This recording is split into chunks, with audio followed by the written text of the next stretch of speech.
বাংলাদেশের প্রত্যেকটি মানুষ পৃথিবীর যেখানে আছেন এই ভিডিও শেয়ার করবেন, মানুষকে জানিয়ে দেবেন। শেয়ার না করতে পারলে ডাউনলোড করে নিজে পোস্ট করবেন। যেমনি পারেন তেমনি করবেন। আজকের এই বাংলাদেশের কালো রাত্রি বিশ্বের মানুষদের কাছে প্রচার করে দেন, বিশ্ব মিডিয়ার কাছে জানিয়ে দেন। আমরা জানি যে বিশ্বের সমস্ত মিডিয়া জানে আজকের এমন কোন বর্বরচিত সরকার জীবনে আমি দেখি নাই, পৃথিবীতে আছে কিনা, যে ইন্টারনেট বন্ধ করে দিয়ে স্বাধীন দেশের একটি গণতান্ত্রিক সরকার দাবি করে তারা, সেই সরকার আজকের বাংলাদেশে গণহত্যা চালাচ্ছে এই গভীর রাতে। কি হচ্ছে আপনি জানেন?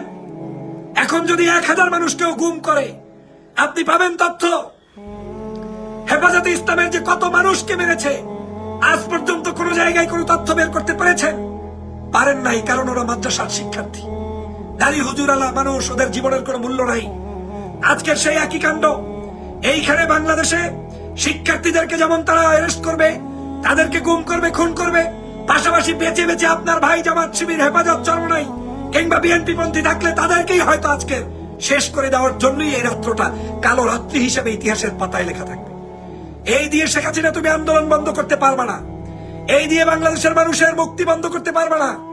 যারা এই যত জুলুম করেছে, অত্যাচার করেছে, তারাই তত বেশি ক্ষমতা থেকে পড়ে গিয়েছে, ধ্বংস হয়েছে। অতএব এই শেখ হাসিনা আজকের আপনাকে আমাকে ভুল বুঝিয়ে জাতিকে বিভ্রান্ত করে উনি এখন বিবৃতি দেয় আইনমন্ত্রীকে দিয়ে যে কি তোমাদের দাবি মানা হবে, রবিবার এই করবো, সোমবার এই করবো।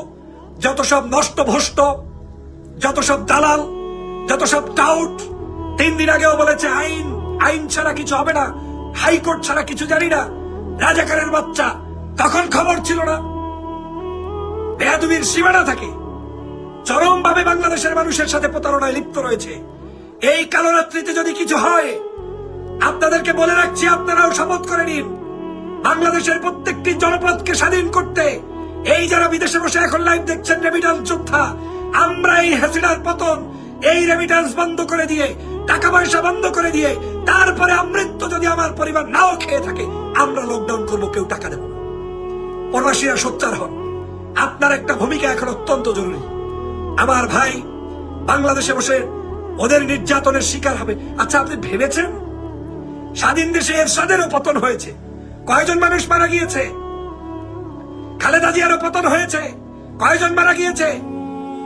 75-এর 15ই আগস্ট হয়েছে, কয়জন মানুষ মারা গিয়েছে? জিয়াউর রহমান মারা গিয়েছে, কয়জন মানুষ মারা গিয়েছে?